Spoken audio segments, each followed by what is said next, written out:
Get ready for the dictation. Dictation will start in 5 seconds.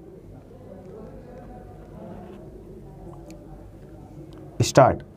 While much has been done in the sphere of central taxation, a great deal more needs to be done in regard to mobilizing the savings of the pupil, small and large, whether for the public sector or the private sector. Honorable members will appreciate that the large increase in borrowing from the banks by private business indicates that the problem of finding non-inflationary finance for development is not peculiar to the public sector alone.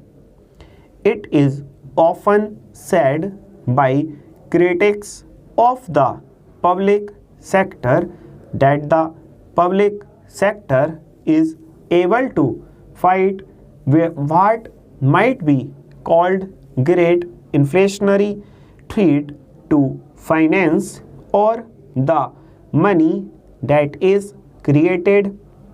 But today the position is that much of the improvement that has taken place in the private sector and that is taking place today is dependent on bank credit or credit from financial institutions.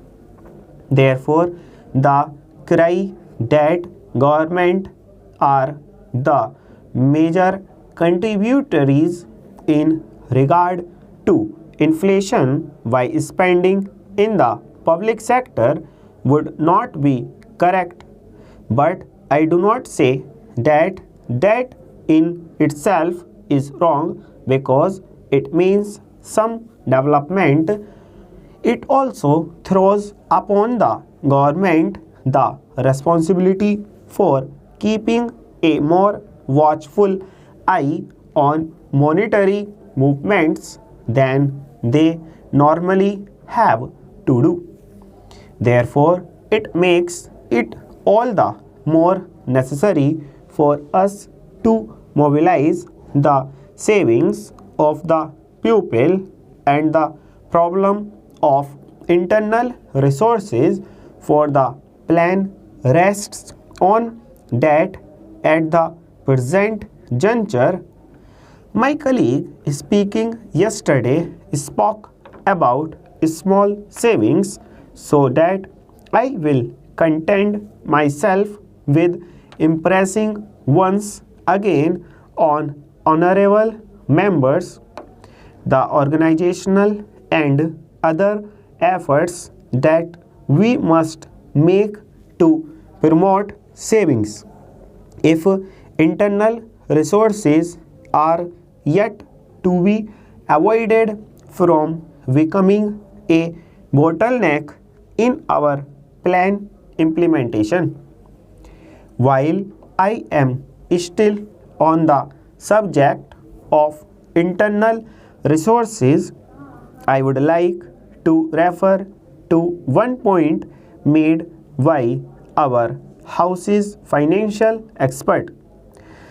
He complained about the lack of uniformity in the rate of sales tax in different states and suggested the introduction of a comprehensive bill in Parliament to bring about uniformity.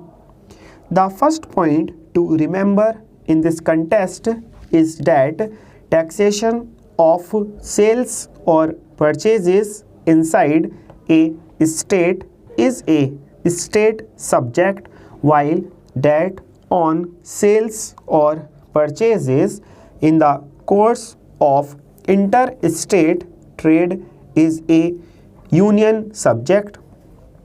As regards the center states sales tax, After the coming into force of the Central Sales Tax Act of 1956, certain goods have been declared to be of special importance in interstate trade or commerce, that is cotton, cotton yarn, coal, etc.